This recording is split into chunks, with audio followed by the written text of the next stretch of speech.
Hey everyone, it is late at night and I am Norman. It is time once again for some watch news. Tonight we're looking at some pretty amazing watches. So let us begin.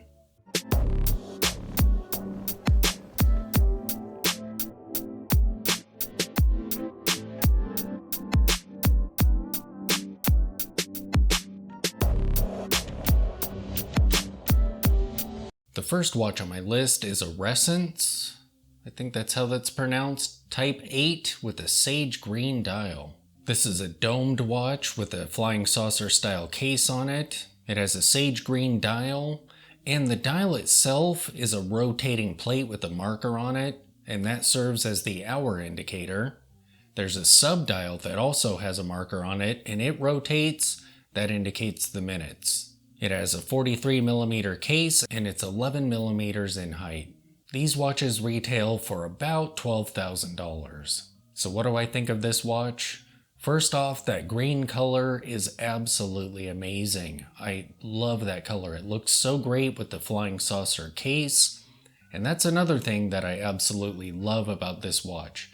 That sleek, elegant, minimal, sci-fi looking case and crystal are just absolutely brilliant. When you look at the wrist shots of this watch, it looks so amazing. I'm not sure I would even be bothered by the 43mm case size because it's such a unique looking watch.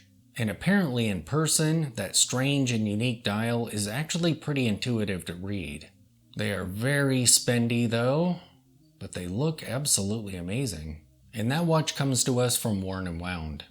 The next watch on my list comes to us from Monochrome Watches. And this watch is the Hautlence Linear Series 2 in black PVD. These watches have a TV-shaped case with chrome surrounding the dial, and the rest of it is black PVD and it's on a tapered rubber strap. The hours are called out in a vertical line on the left side of the dial, so there's a white dot that indicates the current hour. In the center, there's a sub-dial and that calls out the minutes. However, it's interrupted by a flying tourbillon at the 6 o'clock position. The size of this case is 43mm by 50mm, and these retail for $63,000. What do I think of this watch? I love the way that it tells time. I think that's unique and fun to look at. The TV case shape is really great. It's a wide rectangle and it's kind of rounded. The multi-layered, partially skeletonized dial looks really good as well. I'm not a fan of that tourbillon being visible there. I feel like it interrupts everything, kind of like an open heart complication. I feel like that would have been good to do in some kind of a display case back of some sort, if you need to show it off at all. And maybe just don't even have a tourbillon on this. You could bring the price down a bit, and I feel like it would actually look better. I imagine that these watches wear very large, so that could be a problem. It's a fun, unique, interesting piece, but definitely a niche item, especially at that price. That's just crazy. But then again, there is Richard Mille, so who knows? The next article I have comes from Time and Tide Watches, and this was a write-up on Kim Kardashian's watches. So I've never really seen any of her shows. I'm not really a fan so much. I'm actually more of a fan of the people that spoof her in comedy skits. Those skits are usually really hilarious. So apparently she owns a G-Shock that has been blingified by Jacob & Co. Even the back of this watch is completely studded in diamonds and has a cartoony likeness of Pharrell on the back. What do I think of this watch? That's gonna have to be a hard no. I'm not really a fan of bling in general, but then putting it on a Thule G-Shock, I mean, that's clever, but does it look cool? I don't know. Apparently she also owns a Cartier Crash. This is in gold and harkens to Salvador Dali's visions, which is great. What do I think of these watches? I love the Cartier Crash. I think these watches are fun, brilliant, and even though they're pretty crazy, I think they look pretty great. So kudos to her for owning one of these. And apparently back in the day, Kanye used to steal it and wear it. Speaking of crash. And it seems she also owns a royal oak. And this piece is skeletonized and done in all gold. I've never actually seen a royal oak in person up close. I think the right variants might be really cool looking. This one, if it wasn't skeletonized, might be a pretty decent watch. I'm not always a fan of skeletonized watches. It really depends on the pieces. I like ones that have tinted sapphire dials over the movement so that it really makes the skeletonization a bit more subtle. Partial skeletonization is also kind of cool at times if it's done well, but for this piece, I think a standard dial would probably look better. These are the pieces that are called out in this article. I'm not sure what other watches she owns. Surely she has a decent amount of them though. It seems she's kind of a watch person in a way. So I'm guessing she has a big watch case full of some pretty expensive pieces. The next article I have comes from a blog to watch. And this is an article about the gold mirror watch. This limited edition piece was put out by Varin. Never heard of that brand, I think that's how you pronounce it. This is a tank style watch that's on a bracelet. It is all gold. The center of the dial is inset a bit, and you can see a couple of the gears of the movement as well as jewels. It has gold stick hands and a very tiny needle gold seconds hand. What do I think of this watch?